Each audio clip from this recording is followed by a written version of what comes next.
3677 ಎಕರೆ 3677 ಎಕರೆ 1 ಎಕರೆ ಅಲ್ಲ 3000 ಎಕರೆ. ಮೊದಲು 6500 ಎಕರೆ ಅವರಿಗೆ ಕೊಟ್ಟಿದ್ದಾರೆ.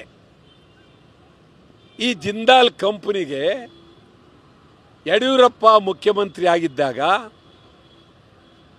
ಇದೇ ಭೂಮಿಯನ್ನು 3677 ಎಕರೆಯನ್ನು ಶುದ್ಧ ಕ್ರಯ ಪತ್ರಕ್ಕೆ ಮಾರೋದಕ್ಕೆ ಹೊರಟಿದ್ರು. ಆಗ ಭಾರಿ ಗಲಾಟೆ ಮಾಡಿದ್ವು ನಾವು. ನಿಮ್ಗೆ ಹೇಳೋದಾದರೆ ಜಿಂದಾಲ್ ಕಂಪನಿಯ ಮುಂದೆ ಭಾರಿ ಹೋರಾಟ, ಕಾಂಗ್ರೆಸ್ನವರು ಹೋರಾಟ ಮಾಡಿದ್ರು ಕೊಡக்கூಡ್ದು ಅಂತ, JDSನವರು ಹೋರಾಟ ಮಾಡಿದ್ರು ಕೊಡக்கூಡ್ದು ಅಂತ. ಆಮೇಲೆ ಈ ಹೋರಾಟಕ್ಕೆ ಎದುರಿ ನಿಲ್ಲಿಸ್ಬಿಟ್ರು, ಮಾರಲಿಲ್ಲ ಅವರು. ಈಗ ಇದೊಂದು ಸಂದರ್ಭ ಅಂಥೇಳಿ ಈ ಸರ್ಕಾರ ಸಚಿವ ಸಂಪುಟದಲ್ಲಿ ತೀರ್ಮಾನ ತಗೊಂಡಿದ್ದಾರೆ.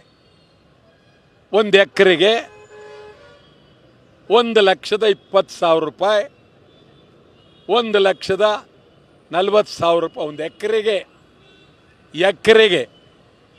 ಎಷ್ಟು ಎಕರೆ? 36,000 ಎಕರೆ. 3,600 ಎಕರೆ. ಇದು 1 ಲಕ್ಷಕ್ಕೆ ಯಾರಿಗಾದರೂ ಇದನ್ನ ಕಿವುಡನಿಗೆ ಹೇಳಿದ್ರು, ಕುರುಡನಿಗೆ ಹೇಳಿದ್ರು, ರಸ್ತೆಯಲ್ಲಿರೋರಿಗೆ ಹೇಳಿದ್ರು, ಇದು ಅನ್ಯಾಯ ಅನ್ನೋದನ್ನ ಹೇಳ್ತಾರೆ. ಇದನ್ನ ಸಚಿವ ಸಂಪುಟ ಸಭೆಯಲ್ಲಿ ವಿರೋಧವನ್ನು ಮಾಡಿದ್ರು.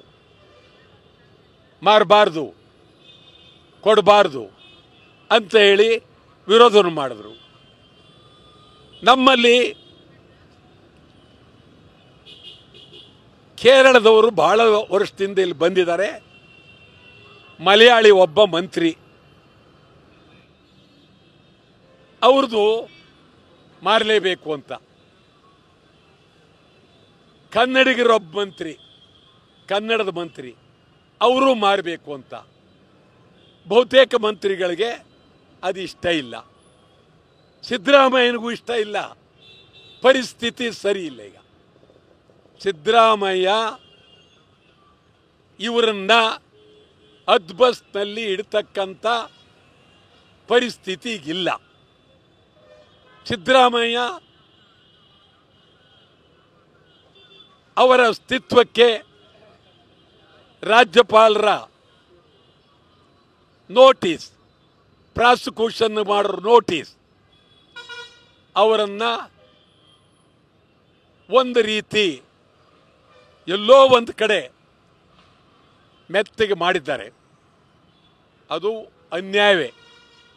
ರಾಜ್ಯಪಾಲರ ಧೋರಣೆ ತೀವ್ರ ಅನ್ಯಾಯ. ಮುಂದಿನ ದಿನಗಳಲ್ಲಿ ರಾಜ್ಯಪಾಲರ ನಿರ್ಧಾರವನ್ನು ತೀವ್ರವಾಗಿ ವಿರೋಧಿಸ್ತೀವಿ. ಸಿದ್ದರಾಮಯ್ಯನವರು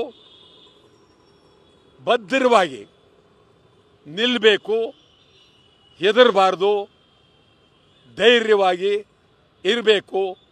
ಕಾನೂನಿನ ಹೋರಾಟವನ್ನು ತೀವ್ರವಾಗಿ ಮಾಡಲೇಬೇಕು.